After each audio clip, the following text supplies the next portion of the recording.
você perguntava para o cara que criou a inteligência, ele fala, não faço nem ideia como ela chegou nisso, mas que ela tem um percentual de assertividade grande, ela tem. Como que vocês fazem para controlar isso? A gente tem que aceitar que é fora de controle, ela vai cuspir uma informação e a gente tem que acreditar que aquilo lá é a tendência, é a realidade.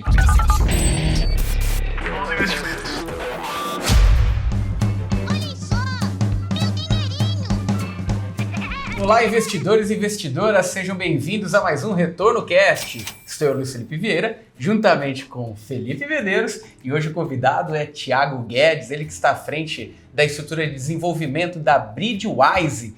Thiago, seja bem-vindo aí ao podcast, obrigado pela presença. Obrigado, é um prazer para mim estar aqui com vocês e com a audiência do Retorno Cast. Legal, e o bate-papo de hoje é para a gente falar de muita tecnologia, então não tem como a gente não falar do Retorno Prime, essa é a nossa ferramenta aí de comparação de ativos, simulação de carteira. Então você que ainda não acessou o Retorno Prime, acesse o site maisretorno.com, se cadastre, a gente vai dar 7 dias gratuitos aí para você fazer as suas comparações e bora lá falar de tech e tecnologia, mas antes eu quero entender Bridgewise, uma empresa israelense, e como que chegou até aqui? Onde que vocês estão? Uma empresa de análise que envolve tecnologia, é isso mesmo? Isso, nós somos uma empresa de análise de investimentos.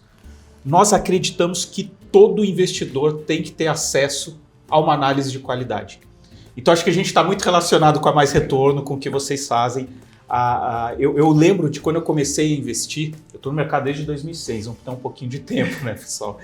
Eu tinha aquela vontade de entender como o que eu deveria investir corretamente. E eu lia livros e via o pessoal falando, o brasileiro não sabe fazer conta, por isso é bom investir no Brasil, que se você souber fazer conta, você vai conseguir investir bem. O que é fazer conta, né? Como é que você faz isso? E aí a Bridgewise ela apareceu justamente por isso. Tem um gap de conhecimento entre os profissionais do mercado investidor comum. O investidor comum acaba investindo em quê? Em notícias, em dicas. Ele não sabe onde procurar informação e como analisar aquela informação. Consome de forma superficial, né? Superficial, tudo errado. Onde eu vou estudar isso? Agora a gente tem um boom de informação. Então na época a gente tinha menos informação. Agora se tem mais, parece que até dificulta. Qual informação é correta? Onde buscar isso? Como os grandes investidores investem? Então a gente entendeu que com a tecnologia a gente consegue fechar esse gap de informação, levando ali fundamentos e como análise fundamentalista para esse investidor.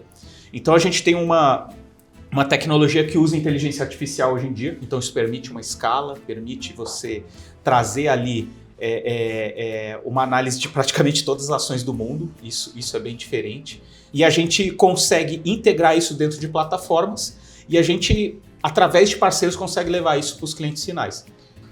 Isso é interessante porque você falou de análise fundamentalista, envolveu inteligência artificial nesse processo, né?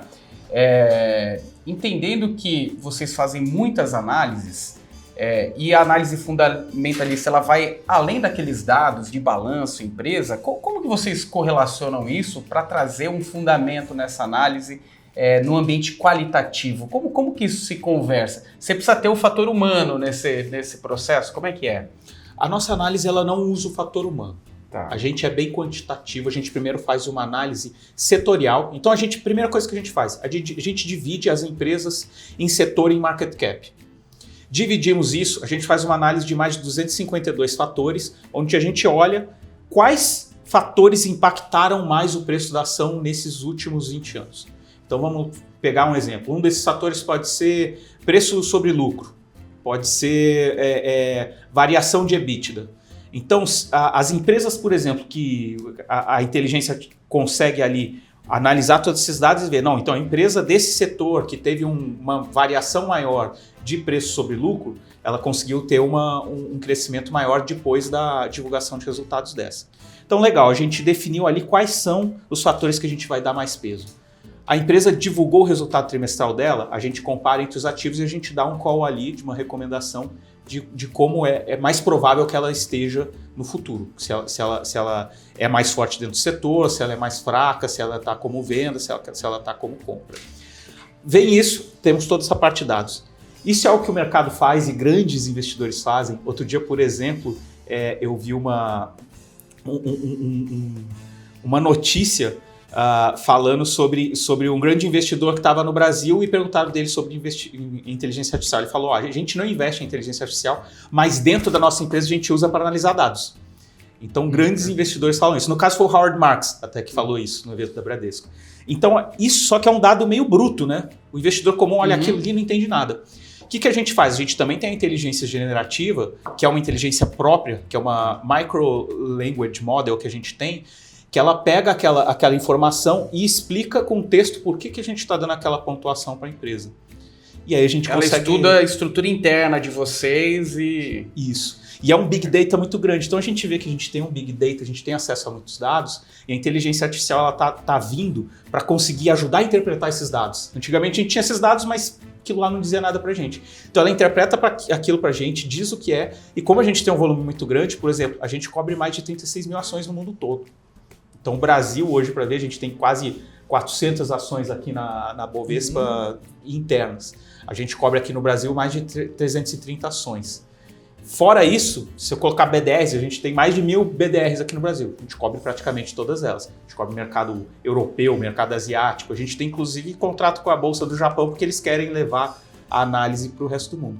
E aí vem a inteligência artificial e permite a gente também entregar em português. Então essa língua nativa é algo que a gente acredita que é muito importante para dar acesso às pessoas. Legal. As diferenças até de...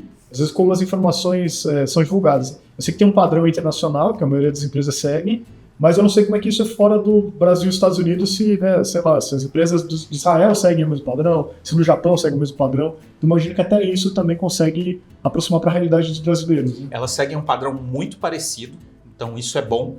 Então isso facilita o nosso trabalho, porque a gente pega a base de dados e a gente consegue comparar empresas, às vezes, de outros países, porque eles seguem um padrão. Por exemplo, para empresas não listadas, é difícil a gente fazer essa análise porque a gente não tem uma padronização de dados que a gente vai conseguir. Então, esse acesso ao dado é muito importante. Então, a gente está cobrindo ações, a gente vai entregar agora cobertura de ETFs, de ações também, esse mês. Então, a gente vai para mais de 50 mil ativos que a gente cobre. Então, isso é algo que a tecnologia permite trazer para o investidor comum. Né? Agora, uma coisa interessante que eu queria entender como é que funciona no produto de vocês mesmo, é que uma das dificuldades de casas de análise mais padrão é que acaba que no final as carteiras são meio comoditizadas. Então, para todo investidor é a mesma carteira recomendada. Não importa qual que é o nível de risco dele, se ele gosta de um setor ou não, ele vai ter a mesma carteira. Prateleira, né? Isso, prateleirona ali, que ele vai ter o mesmo que outros 1.000 investidores. Então, não tem muito aquela coisa pessoal dele. E aí, quando você fala, a gente faz análise de 50 mil ativos no mundo inteiro, né? Então, aí, de repente... O investidor brasileiro vai estar olhando lá uma empresa no Cazaquistão, sei lá, que não tem o menor interesse de investir lá. O produto de vocês tem, ainda mais para essa questão de poder, eu não sei se faz isso na prática, né? Mas daí a generativa, o investidor poder às vezes trocar com a análise e falar, eu quero um portfólio mais ou menos nesse customizado, tipo, né? Eu gosto disso, eu não gosto daquilo, eu quero que no máximo tenha tanto em tal coisa. Dá para ele fazer alguma coisa nesse sentido também? Até o fim do ano, a gente vai querer entregar o Portfolio Builder e um robô advisor. Ainda é interessante para o investidor comum ter a ajuda de um advisor, ter a ajuda de um assessor, ter a ajuda de um bom consultor, para entender a particularidade daquela pessoa, porque cada um tem um objetivo diferente. Eu falo como CFP que eu sou, que é muito importante essa parte de entender aonde você quer chegar para depois entregar um caminho. Então, com certeza, algumas carteiras ficam um pouco mais generalistas. A gente tem um screener, que é um rastreador, que você consegue fazer filtros e montar carteiras lá. Por exemplo, eu quero pegar os setores que estão com tendência boa e média, eu quero pegar as empresas do setor de energia elétrica, de bancos e de consumo que eu acho que são bons no momento. Ele vai fazer um filtro, eu vou indexar as melhores pontuações e vou fazer ali uma carteira. É possível fazer isso. A gente está indo para um novo passo, que nos próximos meses a gente vai entregar portfólios também prontos. Então vai ter um portfólio de BDRs, um portfólio de ações europeias, um portfólio de... Então vai ter as carteiras prontas lá, carteiras do Brasil, um outro mais focado em ações de growth, outro em ações mais de valor. Então a gente vai criar isso também lá. Mas ainda é necessário, acho que um contato com um assessor, alguém que pode te aprofundar se aquilo vai ser interessante para você. O investidor que estuda mais, ele já consegue facilmente montar a carteira dele e analisar a ação no micro, se ele quiser comparar ali no dado até bruto, a gente tem isso na nossa plataforma. Interessante. Voltando para esse conceito de inteligência artificial, que é algo que a gente está descobrindo, né? Eu lembro uma vez que a gente estava conversando, Felipe, que a gente falou o quanto alguns segmentos devem se beneficiar com inteligência artificial, inclusive o segmento da saúde, e que tinha uma inteligência artificial que fazia análise de, sei lá, um eletrocardiograma e comparava com vários, e ela chegava numa conclusão que a tendência daquela pessoa ter um ataque cardíaco era de tantos %. Só que qual que era o tema? Ela pegava aquelas informações brutas, aqueles dados, milhares, soltava a resposta, só que você perguntava pro cara que criou a inteligência, ele fala, não faço nem ideia como ela chegou nisso, mas que ela tem um percentual de assertividade grande, ela tem. Cara, como que vocês fazem para controlar isso? Ou a gente tem que aceitar que é fora de controle, ela vai cuspir uma informação e a gente tem que acreditar que aquilo lá é a tendência, é a realidade? Essa pergunta é muito boa porque a gente trabalha no mercado regulado. Então a gente tem a CVM, no caso dos analistas, que é o meu mundo, a gente tem a APMEC controlando. Então a gente toma um cuidado muito grande para a nossa inteligência artificial não alucinar. O que é o alucinar? É ela pegar informações erradas e entregar ali um resultado errado para o cliente. Como a gente controla isso? Primeiro, a gente é bom deixar claro, a gente é regulado pela APMEC, eu sou analista certificado, a empresa é certificada no Brasil, a gente tem um CNPJ no Brasil certificado, todas as análises a gente envia para a APMEC para eles acompanharem. Como que a gente faz? A base, primeiro a gente cuida muito da base de dados e qual é o primeiro layer ali, o primeiro estágio que a gente vai olhar ali de dados, que a gente vai olhar e como a gente vai tratar aquilo. Legal. Então a gente tem ali aquela recomendação de compra da empresa. A gente tem os relatórios comuns, que você acessa o relatório e vai ter o relatório da empresa. E a gente também tem agora a nossa funcionalidade de conversação, que é chamada Bridget. A Bridget é como se fosse um chat GPT. Qual que é a diferença do chat GPT para a Bridget? Chat GPT, você vai perguntar alguma coisa, ele vai buscar informação no mundo todo, em toda a internet, e vai pegar aquilo e ele tem uma previsibilidade do qual a próxima palavra ele vai criando aquilo. A nossa tecnologia, ela pega os dados dentro da nossa base de dados controlada. Então ela não vai ter uma alucinação ali de buscar um dado aleatório. Coisa. Então a gente controla muito a fonte de dados e como aquilo é tratado. É lógico, a gente também tem que sempre acompanhar os dados se eles estão corretos, porque assim, toda base de dados vai ter algum erro, tá? Se for na Bloomberg. Então a gente precisa ali ficar tomando cuidado. Sabe. Vocês sabem muito bem, a parte de fundos ali a gente está entrando nesse mundo de fundos com ETFs, por exemplo, então a gente olha isso também. Mas a gente, apesar de ter uma quantidade de dados muito grande, a gente consegue olhar de onde está vindo esse dado, de como está sendo analisado, então é muito controlado ali. Assim, a chance de ter uma alucinação, mesmo na de conversação, que é uma forma de acessar diferente a informação, o relatório é natural, você vai abrir ali e vai ler como se fosse uma página normal. A conversação, você jamais pergunta qual que você acha, sua opinião sobre Petrobras. A Petrobras está assim, assado, a gente vê que o preço sobre lucro dela foi melhor, ela cresceu muito no último ano. Então, a gente não abre a nossa inteligência artificial para buscar dado em qualquer lugar. Então, esse é o primeiro ponto que a gente já consegue controlar tudo.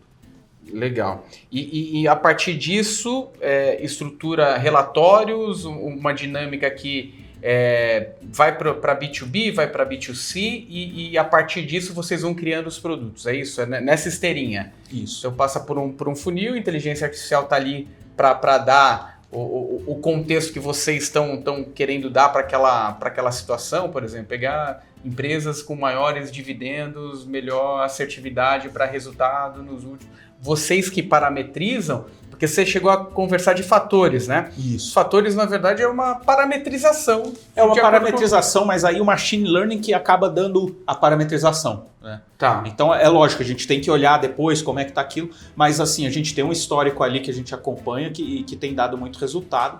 A empresa começou em 2019 em Israel, 4 sócios, que eles já tinham tido uma empreitada, eles estavam querendo começar um sistema para um próprio fundo. E aí eles viram que aquilo poderia ser um produto que poderia ser melhor para muito mais gente.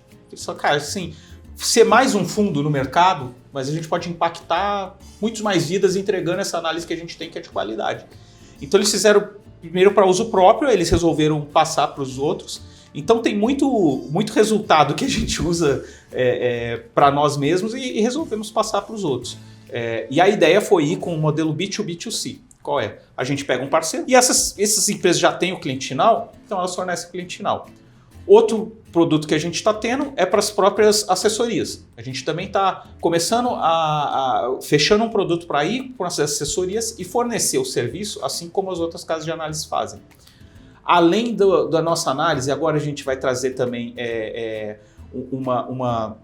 um comparativo ali de o que outros analistas estão colocando de preço-alvo para aquela ação. A gente vai ter um produto agora muito legal, porque a nossa análise ela acaba sendo sempre depois que a empresa divulgou o resultado, então ela é trimestral. Mas o que fazer entre esse tempo, né? Então a gente vai ter agora um produto de alerta de preço. O que vai ser? Ele vai pegar, por exemplo, uma empresa caiu 30% hoje.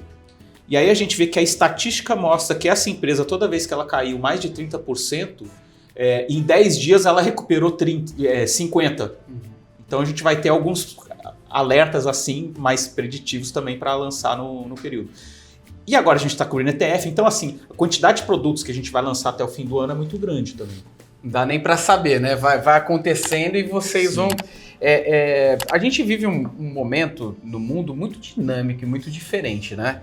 Aquilo que funcionava no passado não funcionando mais, descorrelações do passado se correlacionando hoje, coisas estranhas, coisas esquisitas que para a mente humana está muito difícil a gente ter um balizador, um equilíbrio, né? Gestor macro que o diga, né?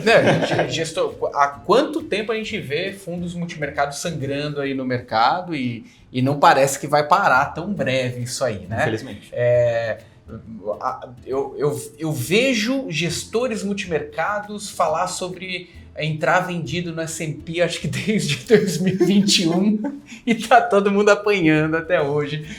Realmente fica muito difícil a gente procurar entender. Você acha que a inteligência artificial ela serve para cobrir esses gaps nossos ali de tentar identificar, tentar prever? Porque a gente tem a gente está sempre buscando, né, uma previsão, né? Sempre buscando tentar entender o que vai ser do futuro. Você acha que a inteligência artificial ela acomoda melhor essa questão? Eu tenho confiança de dizer que sim, porque o que atrapalha muito a gente é o viés emocional.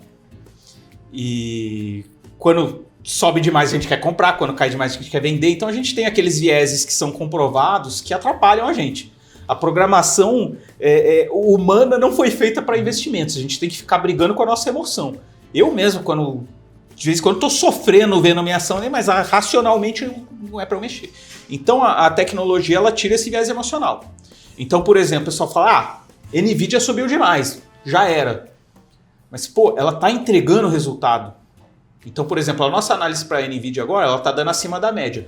O trimestre anterior tinha dado compra, ela estava entre as 10% melhores, agora ela está entre as 15%, ela continua acima da média. A gente continua acreditando que é uma boa entrada. Então o S&P 500 está muito esticado. A nossa emoção pode dizer que sim, mas se os dados dizem que não, a gente tem que continuar posicionado. E os dados mostram que as empresas dos Estados Unidos continuam entregando. Então até uma opinião sobre taxa de juros aqui, isso é opinião minha, assim. O pessoal fala, taxa de juros dos Estados Unidos, o pessoal fica esperando que volta a zero. Mas se pegar de 100 anos para trás, o normal da taxa de juros dos Estados Unidos foi o patamar que está agora. Não foi zero. Zero foi entre 2008 e ali pouco antes da pandemia, depois na pandemia, e agora voltou para um patamar ali de 5,5. Se as empresas estão tão fortes entregando resultados, será que essa taxa de juros vai voltar a zero? Às vezes não faz sentido, às vezes é o patamar normal. E a emoção do mercado diz o quê? A gente quer que caia, porque vai melhorar para os fundos multimercados, vai melhorar para a gente ter mais IPO. Às vezes isso não vai acontecer. Então os dados, às vezes, eles de forma fria, eles vão mostrar que Na verdade, vale a pena estar posicionado no S&P 500, mesmo com a taxa de juros não caindo muito, e algumas empresas que a gente acredita que estão muito bem, que estão vendendo muito, mas, olha, ela comparado com os pares, ela não está tão bem, então tem outras opções. Mas isso não acaba descolando poucas empresas da realidade do todo? Porque você carregar mais custos, você carrega menos capacidade de investimento. Quando você olha o custo da dívida americana, né? Entrando já nesse tema, o custo da dívida americana, rolar uma dívida como a dívida americana a custo de 5% é diferente de rolar 0% de juros, né? Sim. E quando a gente olha o S&P e vai procurando, pega o Russell, por exemplo, e vai detalhando ali, você vê que, parece que é um 80-20 ali, parece que é um paretão acontecendo com a... Será que isso aí é realidade ou existe um novo procedimento que a gente não está conseguindo enxergar? Essa é uma equação que acho que são alguns trilhões de dólares que equalizar, né? Isso, quem souber vai estar mais fácil, né? Com certeza está muito concentrado nas principais ações, né? Todos os índices, todos os resultados. Mas mesmo assim, se você comparar em setores, você vai achar ali boas empresas, mesmo com o custo de aquisição mais alto, vão ter oportunidades. E essas oportunidades, às vezes como a gente falou, mesmo estando concentrado, às vezes aquele índice vale a pena você estar nele, como é S&P 500. Então é uma dúvida muito grande para onde vai, mas às vezes você vai ter sempre 10% das empresas performando mais e vai compensar tudo. E é justamente que o nosso setor, nossa inteligência, a principal análise que a gente está fazendo é setorial, buscar as principais em cada setor. E primeiro olhar se aquele setor está bom, né? Então a gente até tem um widget de análise técnica, mas a gente olha muito para análise fundamentalista, né? Então olhando para o longo prazo, eu acho que não vale a pena ficar muito fazendo timing the market e ficar procurando o melhor momento. A gente tem que estar posicionado para a hora que vier um bull market, vier algum estouro, a gente não perca. E se cair, a gente sabe que historicamente acaba voltando. Tendo uma parte de caixa também para posicionar é sempre interessante, né? Legal. Ô, Felipe, eu queria aproveitar porque eu sei que você está sempre à frente aí da tecnologia. E associado com esse tema, como que você está enxergando aí de tecnologia? O que você vê desse descolamento aí da tech? É difícil de opinar disso aí, cara, porque hoje está tendo uma discussão bem grande aí na comunidade de IA se a gente atingiu um pico ou não, né? Então eu sou dos que acham que não está longe de pico, né? Mas principalmente quem está dentro das empresas, até seria porque está envolvido, está empolgado com o negócio, ou porque ele não pode também dar uma opinião muito contrária, né? Fala que a gente não está nem perto de ter atingido um pico de onde pode chegar, pelo menos com a tecnologia atual das LLMs e tudo mais, né?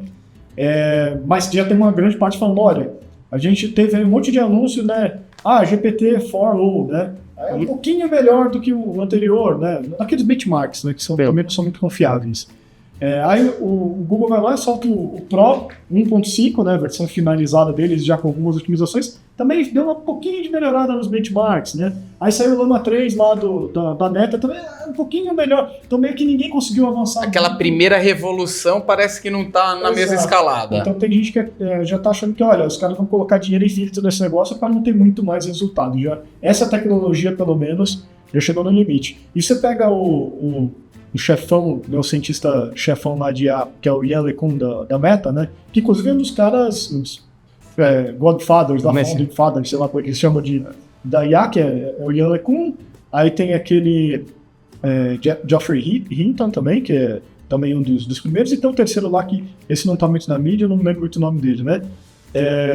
Mas o Yann LeCun, que é o cara importante lá dentro da Meta, fala que realmente que a LLM vai entregar, é o último que ela já faz, mas ela vai entregar mais ou menos isso aí com algumas otimizações. Para chegar num nível mesmo que eles estão prometendo de AGI, de que o negócio vai... que eles falam, né, que tem que resolver ainda ela fazer reasonability, né? Então, porque hoje ela imita e faz você acreditar que ela está raciocinando, mas na verdade é só um jogo de palavras, né? Ela de fato não consegue raciocinar por trás. Então, essa é uma das coisas que tem que resolver. A outra é elas conseguirem compreender o mundo real, então elas têm uma base de dados muito focada em texto, em áudio, em vídeo, mas elas não têm muito dado concreto do mundo real, né? Então isso é uma coisa que eles têm que resolver também. E ele fala muito sobre a capacidade de planejamento de longo prazo. Então ela consegue fazer né, que eles usam muito aquele chain of thought até para você conseguir fazer ela te dar um resultado melhor, né, menos alucinar e tudo mais. Então ela faz ali uma cadeia de pensamento, mas de curtíssimo prazo. Você fazer um planejamento, eu quero daqui a um ano fazer tal coisa, ela não consegue montar um plano tão longo, né? Então esse é o tipo de coisa que o Ian LeCun diz que ainda precisa ser resolvido para de fato dar um salto, e aí você conseguir dizer que as IAs vão ter uma inteligência nível 1 ou superior de forma generalista. Só que o que até saiu agora, tendo uma apresentação do Jensen Huang, né, na segunda-feira agora, lá na Computex, lá em Taiwan, falando muito sobre como eles agora vão começar a coletar um volume insano, cada vez maior de dados no mundo real, porque eles estão colocando inteligência artificial em robótica. Um monte. Então você tem um monte de startups aí. A OpenAI fez com aquela Figure AI, você tem a própria Tesla lá, com aqueles Optimus lá do Elon Musk, que são absurdos. Você tem já Boston Dynamics, você tem um monte de empresas que até a Boston Dynamics tinha aquele robô que era muito mais mecânico, que fazia movimentos muito específicos e travadões ali, e ele lançou agora um novo Atlas, que é aquele robô que o pessoal fala que é o robô exorcista lá, porque ele levanta de um jeito todo esquisito, assim, meio assustador, meio Exterminador do Futuro, né? Então todos esses caras estão começando a gerar um volume inacreditável de dados do mundo real, que era um dos problemas que o Ian LeCun apontava. Então, tudo isso leva a crer que a gente não bateu um limite. A gente bateu o limite, de fato, do nível GPT-4. E é por isso que a OpenAI já até anunciou recentemente que eles começaram a treinar o que seria o GPT Next, que eles não sabem ainda se vão chamar de GPT-5 ou não, e que provavelmente vai ter muito desses dados. E aí, muito provavelmente, boa parte desses problemas vão ser, de novo, rompidos. Talvez a gente vai ter outro salto de GPT-3 para o 4, vai ser esse GPT-4 para o 5, e não vai ser só a OpenAI. O Google vai vir com Gemini 2 ou qualquer coisa assim. Então, se você olha isso, a gente vai ter de novo mais ganho de produtividade, que já é comprovado por vários estudos que esse nível de IA já trouxe. Então, o que mais o pessoal faz é com programador, desenvolvedor, que foi a comunidade que mais se beneficiou disso, né? E rápido adotaram isso no dia a dia. Então, ganhos de produtividade de 40%, 70%, 80% por usar esse tipo de tecnologia, né? A gente, aqui na Mais Retorno, a gente usa direto, porque você ganha muito tempo. Por mais que ela não resolva o problema sozinho, ela já faz boa parte do trabalho. Mas é um belo de um assistente, né? Muita coisa, às vezes te traz insights, né? É bom, às vezes, para você trocar ideias para achar caminhos que você não tinha pensado, né? Então, dá um ganho de produtividade já no nível atual, né?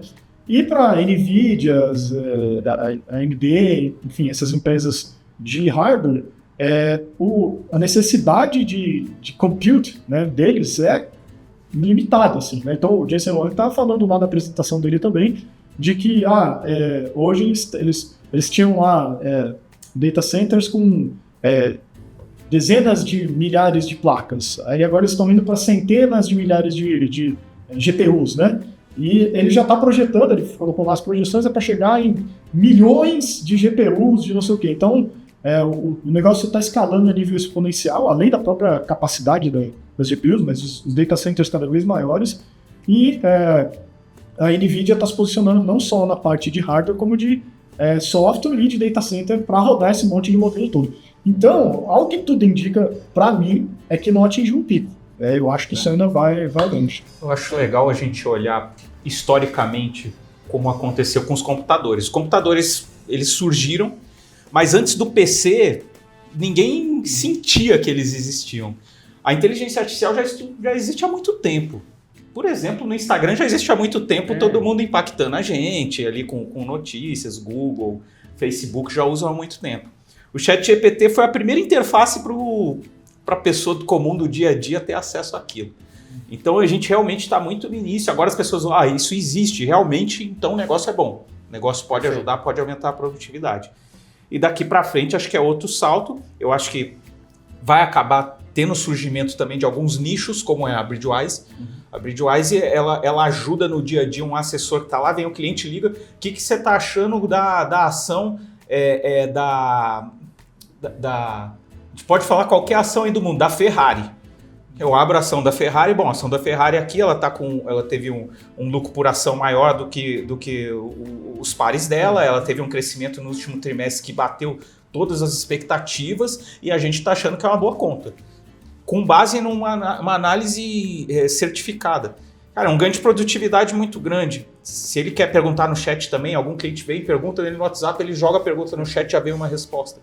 Um ganho de produtividade muito grande e sem ter realmente aquela alucinação. Perfeito. Me parece que a gente está também no início dessa onda, porque nem todo mundo ainda bebe dessa fonte, né? E parece que ainda a gente vai ver uma escalada da segunda e da terceira derivada, daquilo que deriva do código principal, né? As empresas, de fato, têm a usabilidade, né?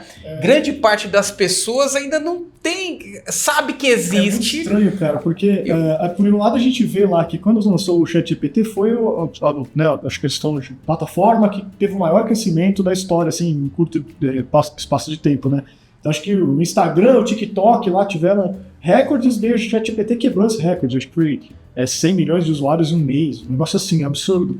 Então a gente fala, nossa, tem um número absurdo desse, todo mundo já está usando, né?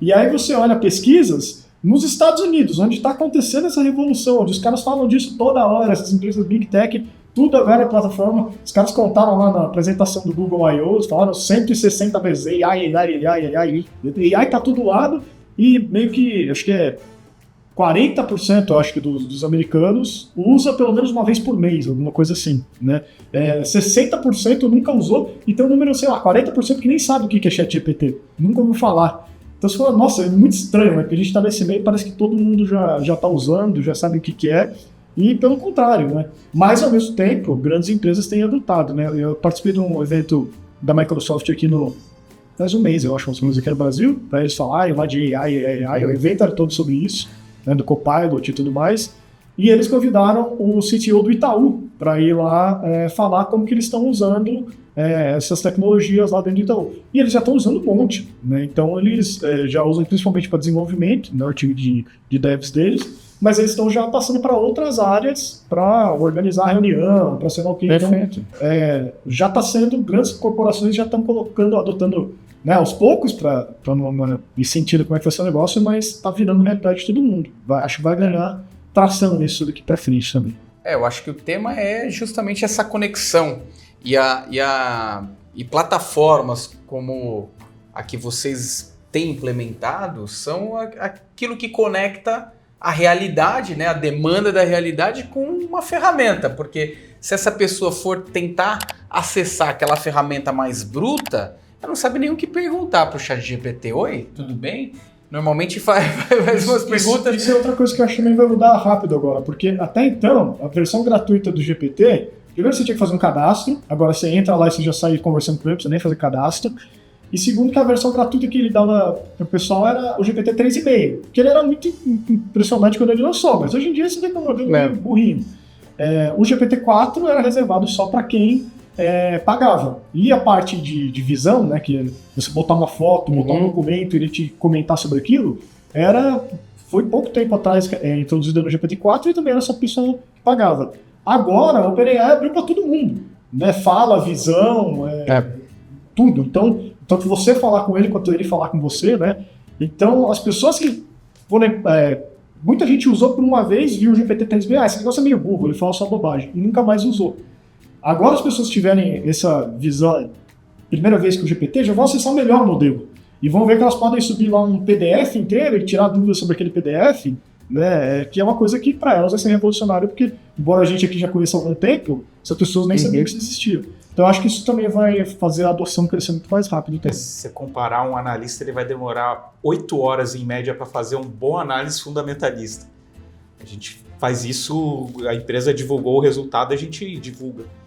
Então, mesmo para uma empresa que o profissional que vai usar aquilo para ajudar ele, é um ganho de tempo muito gigantesco.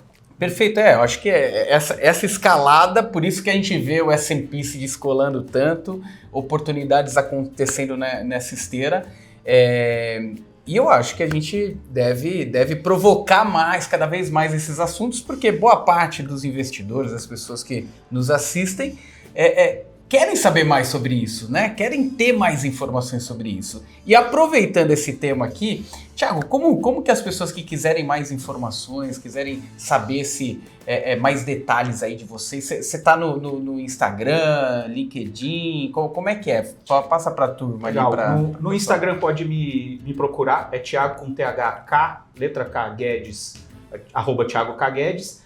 No LinkedIn, Thiago Curti Guedes, KURTH Guedes. E também tô no Twitter também, Thiago K. Guedes também, você me encontra. Então buscando Bridgewise aí nas redes sociais, falando comigo, acho que você consegue ter acesso, querendo discutir, falar sobre isso para sua plataforma, para sua assessoria, também estou 100% disponível para trocar uma ideia. Bacana. E se você gostou desse bate-papo aqui, não deixe de colocar o seu like, colocar nos comentários aqui o que você quer ver, ouvir no próximo episódio. Agradecer demais aí a participação, Thiago, agradecer também o Felipe pela participação também. E você também, se ficou alguma dúvida, sugestão, crítica, mande pra gente no retornocast@maisretorno.com. Muito obrigado e até a próxima, pessoal!